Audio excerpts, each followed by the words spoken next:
one thing Meghan Markle's learnt that she doesn't like to do, and she learnt this from a very early age, chums, is to be told what to do. We saw that really with her father in those home movies, do you remember? And literally had no control over this sort of very sullen, bossy, eye-rolling diva that was to come. You know, that was the problem.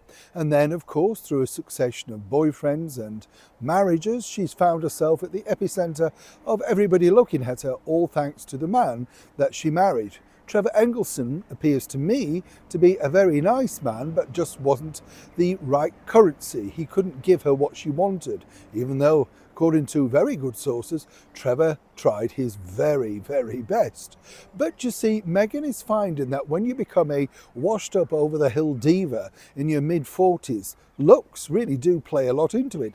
It doesn't matter how much you starve yourself, whether that be through allegedly injections or indeed simply just, you know, making sure you only eat tiny, tiny fragments of all of those alleged wonderful things that you cook and then claim that you don't have time to do because you're too busy serving chicken nuggets to your children.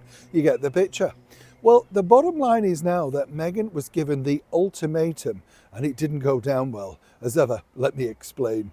Morning, welcome one and all, nice to see you. Always lovely to have your company and thank you so much for taking the time out to join me. You know, as I said in the intro, it's difficult when you work with those sort of people.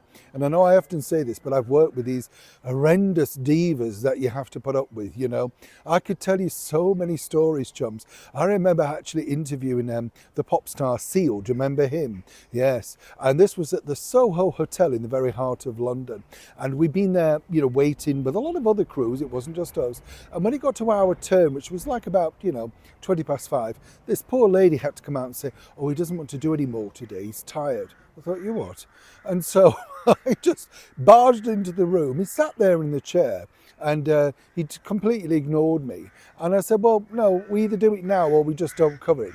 And he just wafted me away.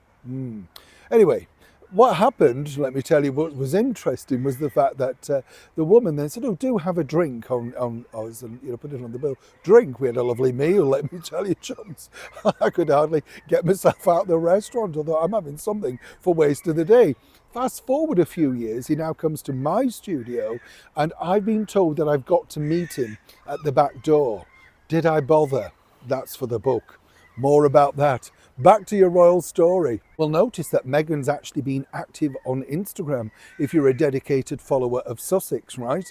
And the bottom line is she's been literally telling you that, oh, no, don't worry. It's not about whether I'm going to restock all of that in demand as ever stuff that, was supposed to be in demand as ever, right? Oh, don't be ridiculous. This woman's mega keen to get on with it. No, what she's planning to do, you see, is now come out with some new stuff and we've all got to look out for it later. Here's why. Quite simple, in fact. Netflix, yeah, her business partner, yes, right. They've said, what's this? We're not having get back. You need to get back out there if you want us to continue. As ever, we have to say allegedly, but from an excellent source that's working with Netflix. They hit the roof when they heard this thing about she might not be doing anything now until next year. News to them, as I told you the other day, they're paying top dollar and they need something to be able to sell on the back of that very little watched, and some might suggest dire as ever TV show with Love Meghan. And the thing is, she's got the stupidity to say, we're so excited looking forward to season 2. We know the background of that story, right? And the reason why she had to put the unseen clip out with somebody is to placate Netflix. Trust me, 100%. They were going potty behind the scenes about Meghan's sudden sort of retirement from the world of a brand that she's only just actually started up. So consequently, we're going to be seeing some brand new features, some old favourites, and consequently also, Meghan's going to be hopefully including some of those in series 2, season 2 that she's told you about.